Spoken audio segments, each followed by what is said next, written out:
Good afternoon, everybody. My name's Gillian Dooley. I'm the chair of the Music Advisory Committee at Flinders University, and I'm very pleased to welcome you here to the Oasis Student Wellbeing Centre on the campus at Flinders.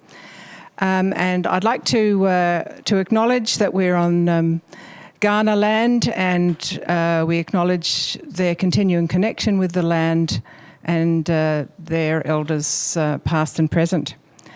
And I'm absolutely delighted to welcome Catherine and Graham to play for us today.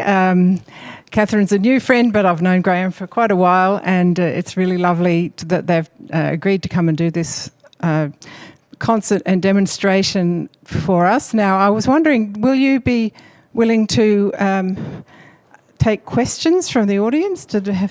I think we could be so bold. Okay, right.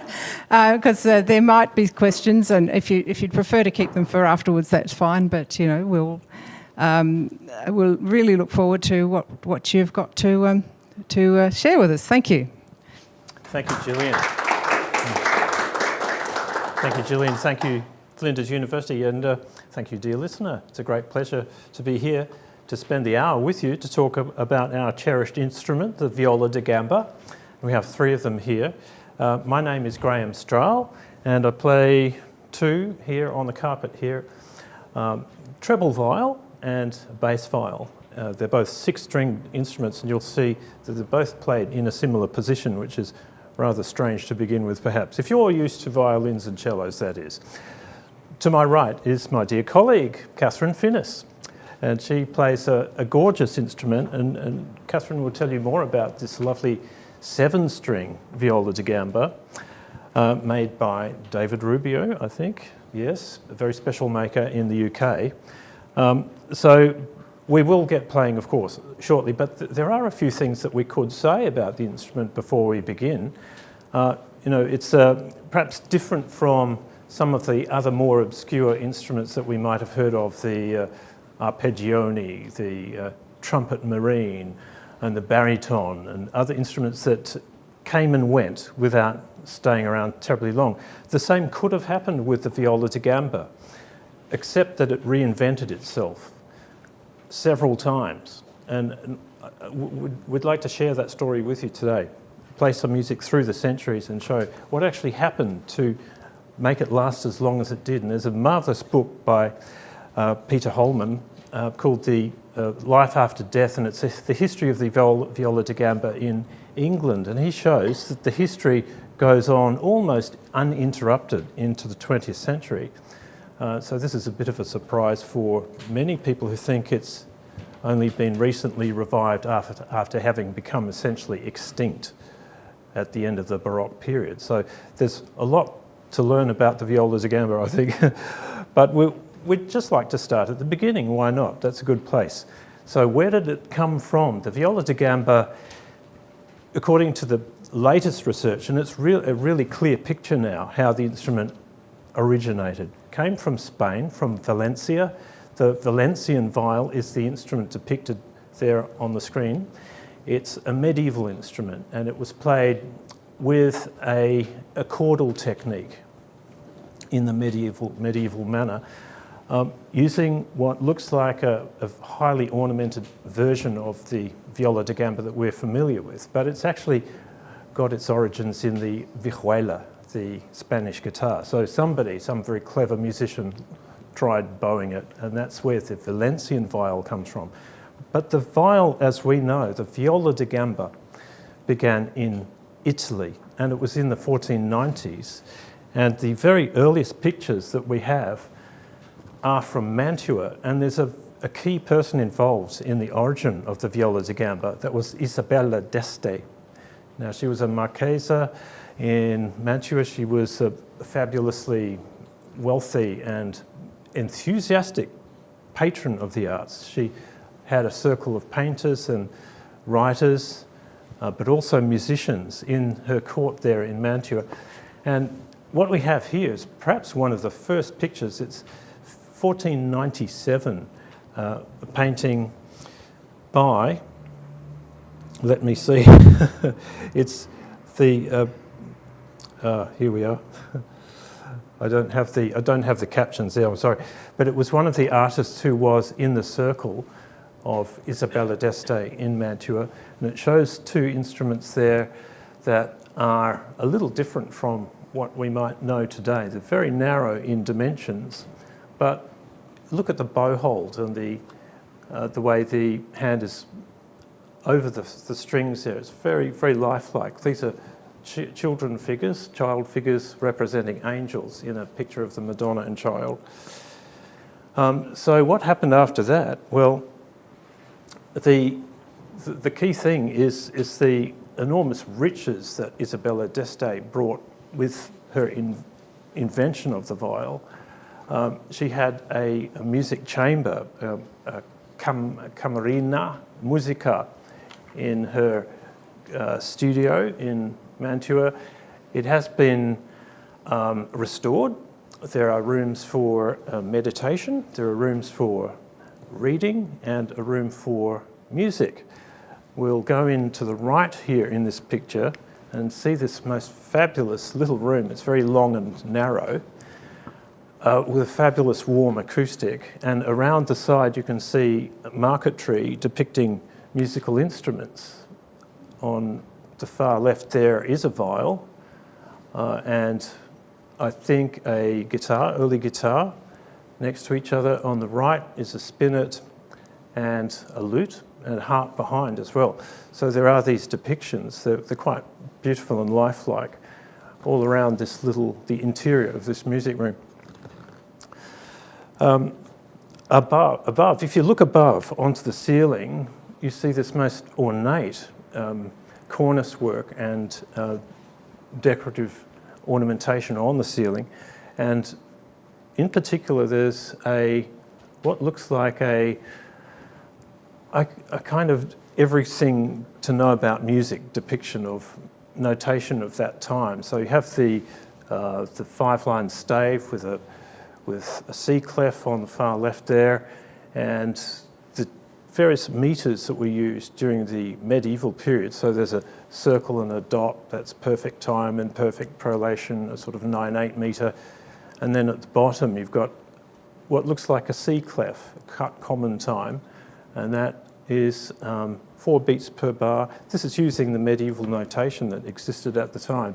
And then the other bits and pieces on that wonderful ornament are the rests of various durations. So it's like a symbolic representation of what music could consist of.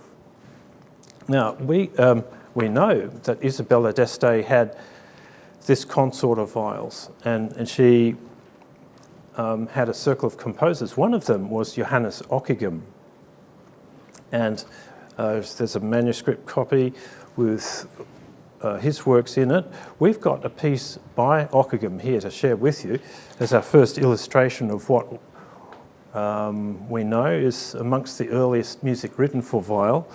It's a section from a mass by Ockeghem, the Missa Sine Nomine, and it's the sanctus part of the mass. Full are the heavens and glory to thy name. So it's looking upwards, and often the phrases are moving upwards. So the first piece, Ockeghem.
So I suppose the interesting thing is what happened. You have this very newly invented instrument, and this would be, you know, representative of the music that was written for it.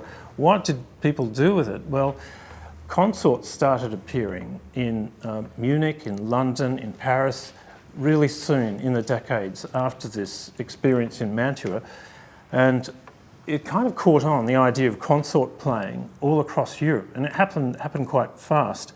And you had groups of different sizes, from duets up to consorts of 4 or more viols all playing. And a key person who was involved in this, who invented like the fabric of music for viols, was Josquin des Prez, because what he did was he took that essential vocal idea and used counterpoint to play between the instruments. So you'd have a theme picked up from one instrument to another and reappearing through the consort, and the whole piece would be constructed with this intricate conversation, if you like. So we've chosen for our next piece a piece by Josquin des Prez, a really key figure from Flanders and northern France in the early part of the Renaissance. So we have these pieces are called bicinia, bicinium meaning in Latin a duet. So bicinia is the plural, and it just really means a piece for any instruments. But specifically here, it's not a vocal work. It's not adapted from a mass or a motet. It's written specifically for instruments. So Josquin des Prez, Bicinium 1. It comes from a set of manuscripts that now reside in Leipzig.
Thank you. So we'll play the next two pieces side by side.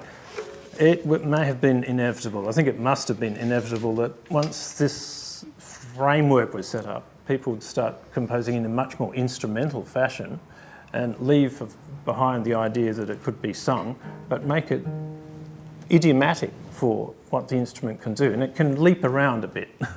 With 6 or 7 strings, you can introduce a lot of string crossing and get different ideas happening that way. So we have a piece from later on by Gastoldi. It's an untitled duet, another Bicinium, but very instrumental in flavour. So he was at Ferrara, I think, Gastoldi, in the later 16th century, and he was a key figure in the development of instrumental music and sort of lighter vocal music like ballads and so on at that time.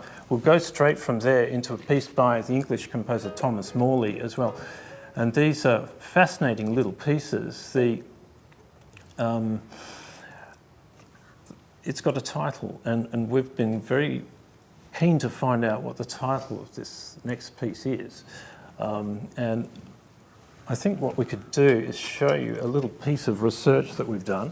First, we'll flick to a lovely portrait of Isabella d'Este, which I neglected to show. Here we are, a painting by Titian, just to show you what she looked like. Painted when she was in her 60s. So sometime after she started this consort of viols. And we don't know whether it's lifelike or not, but Titian was a renowned portraitist, of course, so we can assume she was a very noble-looking and beautiful-looking woman. We then move to a little piece of musicology that we've done here. So it's with the aim of finding out the title of the Thomas Morley piece. So instead of just calling it a Bicinium or something else, he gave it the piece the title La Girandola, and we think that it means either a flying piece of fireworks or a flim-flam tale, because a dictionary of exactly this time by John Florio called The New World of Words, The New World of Words, or a dictionary from Italian to English, dated 1611, has exactly that title there on one of the pages, and you can see it right at the top on the left-hand side in the columns of definitions. So girandola is a winding train of powder or a long flying squib. A long flying squib. Well, we know what a squib is because a damp squib is a firework that doesn't go off. And that was a saying that was pretty common in the 16th century. It may even appear in Shakespeare.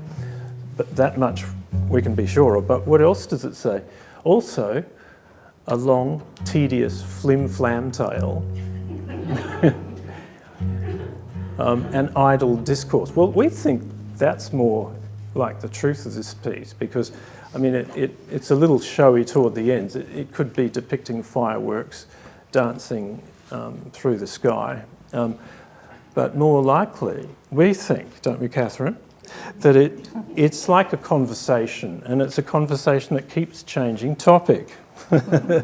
Hence, flim-flam tale, which I think actually means something a little bit deceitful as well. But I love the idea of an idle discourse, don't you? I think that's it. That's what it is. So we'll idly discourse when we get to that one.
Thank you.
So what happens next is it becomes a solo instrument as well. So one of the key figures was Diego Ortiz, great Spanish gamba player of the 16th century. But we've also, and we'll play two of his wonderful ricercatas. They're fantastic pieces based on popular dances and chansons from that period. He was Spanish but lived in Italy. And his book of the Tratado de Glosas is full of fantastic ornamented versions of popular songs and dances. But we'll precede those two pieces with a solo, and not much is known about this. It's a solo piece for Viola da Gamba from 16th century England, anonymous, but it bears the name Woodcock. It's in the Manchester Gamba book, copied out maybe even a century later than the piece itself. But we'll begin with that because it's a fabulous depiction of, we think, the woodcock as in the species of bird. It's quite pictorial and slightly comic if you play around with the ideas in it. So it is a ground with variations on it. Woodcock first.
positioning is just not suiting. Clever. So we'll do a little tune here, but while we do, here's a picture of, and it's the only portrayal of Diego Ortiz, this great Spanish master that we've just heard from. So that's the title page to his tremendous treatise on ornamentation, a Tratado de Glosas. And there he is, very proud and noble man, I think you would agree. So we switch to another country here because the French seem to have made a very rapid decision in the 17th century. So earlier on, under King Louis XIII, viol consorts were, if not quite common, then well practiced in France. But the habit seemed to have been dropped very quickly, and it might have been because the next monarch on the throne had such strong opinions about all sorts of matters, namely Louis XIV. And what happened was, I suppose, music became much showier and extravagant and stage-oriented, those things. And you may recall a most wonderful film, Tous les matins du monde, that was screened several years ago and had a fabulous soundtrack by Jordi Savall, the great present-day Spanish master of the Viola da Gamba. And so our little foray into the French experience, if you like, is to pick up on that movie. Now, as you know, as you may recall if you've seen that movie, there are two Viola da Gamba players, and one is the master and one is the pupil. So the master is on the right there, Monsieur de Saint-Colombe, or Jean de Saint-Colombe. Very little is known about him, but he was responsible for, among other things, adding the seventh string to the Viola da Gamba. And at this point, I think it would be wonderful if Catherine explained a bit about this marvellous instrument and how you started it.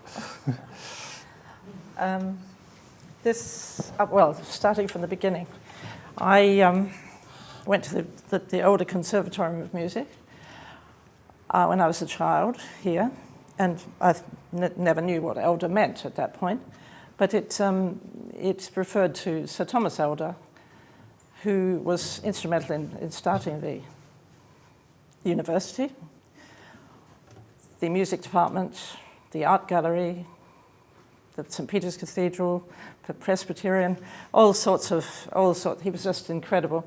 But one of his other things that he did was to set up a scholarship for every 3 years. And I was the incredibly lucky person to get it in 1963 or 4. And I remember going over to the box and in bare feet on the kikuyu grass of my front lawn to open this wonderful letter which said I'd won the scholarship and my whole life was changed immediately. And I went specifically to the Royal College of Music. And I went there for 3 years and it was utterly wonderful. And one of my co-students there was Trevor Pinnock, who I didn't have much to do with at the college because I was playing the cello and chamber music, Schubert and Bartók and all of that stuff. But as soon as I left the college, we left, he was very anxious to start his own group of Baroque, a Baroque group, which was fairly unusual at that time, but it was part of a movement that was just beginning to happen again in Europe and in England. He was very much the beginning. And his English concert, he started then, and I was a foundation member of that. And one day, he said, "You must come to Cambridge and to Oxford with me, because there's this wonderful gamba player there, and I want you to learn how to hold the bow, at least, being the most important thing, probably the most expressive, pretty important thing." And so I went, and Weiland Kuijken was there, or Kuijken. He's one of the 3 Belgian brothers who were so instrumental in starting the big movement. And he he didn't want to be bothered to teach anyone actually, but he did. He was just wanting to have a rest. But that set me up. But he was actually going to Cambridge to pick up an instrument from David Rubio, and who was a very famous man for guitars and harpsichords and then later viols. Well, a few years later, I thought I must have one of those, and this is made by David Rubio. A few years later, 7 strings for French music, and it was. I don't think we've got time to tell the story of picking up the gamba from his wonderful house in Cambridge, because his wife, David Rubio's wife, was a weaver, and she made carpets and rugs, and just the whole house was wonderful. And this was sitting on an upholstered, beautiful chair on one of the rugs, and it was just so fantastic. And the other connection with Kuijken was that this is a copy of one of his bows, which he used, was a French, but made by an Australian actually, with saffron heart, which is a bit different. Saffron heart frog, this pale frog that you can hear, this bit here. Yeah, so that's the story of how I started and what the instrument is. But the head was carved also, that's quite interesting, probably Christ, I suppose. But that was carved by one of the Skeeping family, who were terribly keen on playing viols all the way through, weren't they? Yes. And Graham will tell you that he had a lot to do with the Dolmetsch family, which was always going before this big movement started. That's a connection we share, because Catherine has performed at one of the Dolmetsch festivals, I think. Yes. Yes, well, yes. Peripherally, yeah. Yes, and so that was my start with the instrument as a young kid who had been playing piano for some years. My family in England, when we moved to England, became absorbed into the early music things that were happening around the time, and so we ended up finding ourselves down at Hazelmere every fortnight for 2 years, having consort lessons with the Dolmetsch family. So Natalie Dolmetsch, who was, little elderly at that point, showed us how to play the instrument in the manner that her father, Arnold Dolmetsch, had pioneered, and he was a great pioneer, as you probably know, around the time of the arts and crafts movement. So I felt immensely lucky to have landed myself into this position of being in this amazing bohemian house with kids running around everywhere, riding bicycles in and out while we were playing viol concerts. So they were wonderful times. So that's my little story about how I began. But isn't that instrument gorgeous, and how similar to the painting? Well, it's actually a still. It's actually not a painting, a still from Tous les matins du monde. And on the left-hand side is the pupil, the great Marin Marais.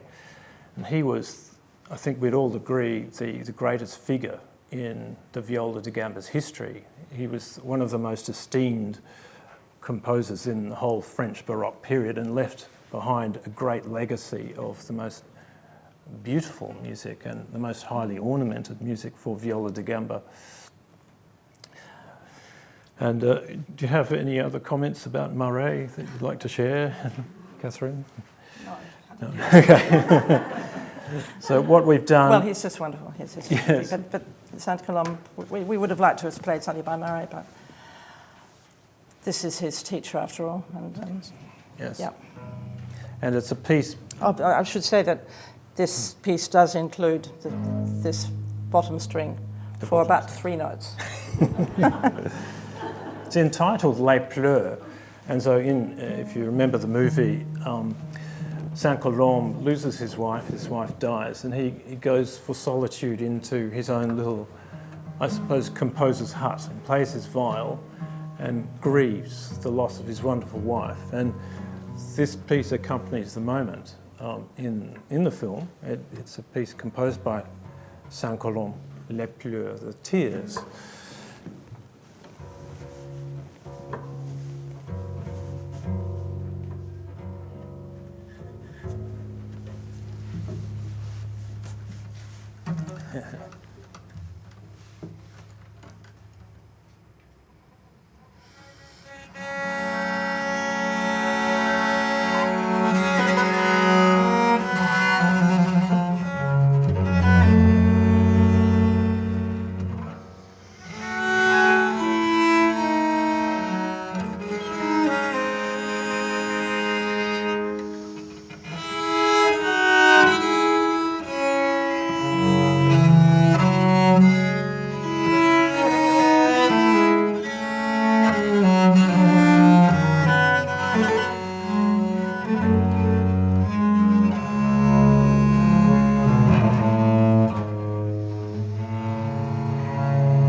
We come to the sort of final conclusion of our little journey, and it's by way of the very late stage in the Viola da Gamba's history before it did go into recess. That is certainly the case. It became more of a curiosity for a long period before its modern revival. But there's this great flourishing that took place in the late period of the Baroque period, almost into the early classical. And it's one example is the circle around Carl Friedrich Abel, the German composer, who moved to London, and around him were a number of wonderful musicians and artists. Johann Christian Bach, Christian. I think so, Christian.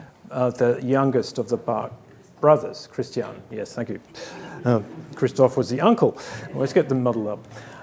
And he was a fabulous composer, as you know, but wrote 6 beautiful suites for the Viola da Gamba, but so did Abel, and then so did, so also in the picture was Thomas Gainesborough, and you can see a painting of him here, a painting by Gainesborough of his teacher, Abel.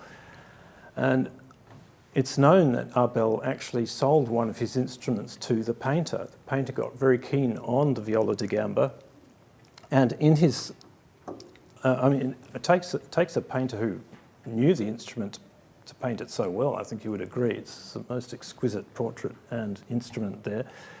The interesting thing was he became so interested in the Viola da Gamba that he thought in his later years, I'll wind up painting portraits, just go into the countryside and play my Viola da Gamba.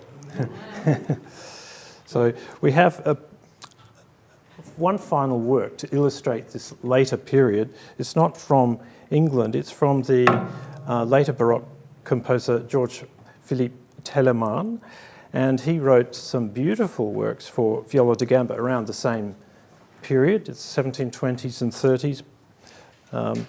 And it's one of his sonatas in A minor. We'll play just the first two movements of that. An exquisite largo, and then an allegro to finish.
Thank you so much, Graham and Catherine. We've learnt so much in that last hour and listened to some beautiful music. That was really superb. Thank you so much. Next week is our final concert, and it's on Monday, not Wednesday. So make sure you book in for Monday lunchtime, the Flinders University Chamber Ensemble in this room, and once again streamed next time. And these videos are, of course, available afterwards as well, if you'd like to revisit them. So thank you very much, and we'll look forward to seeing you next time and hopefully next year too.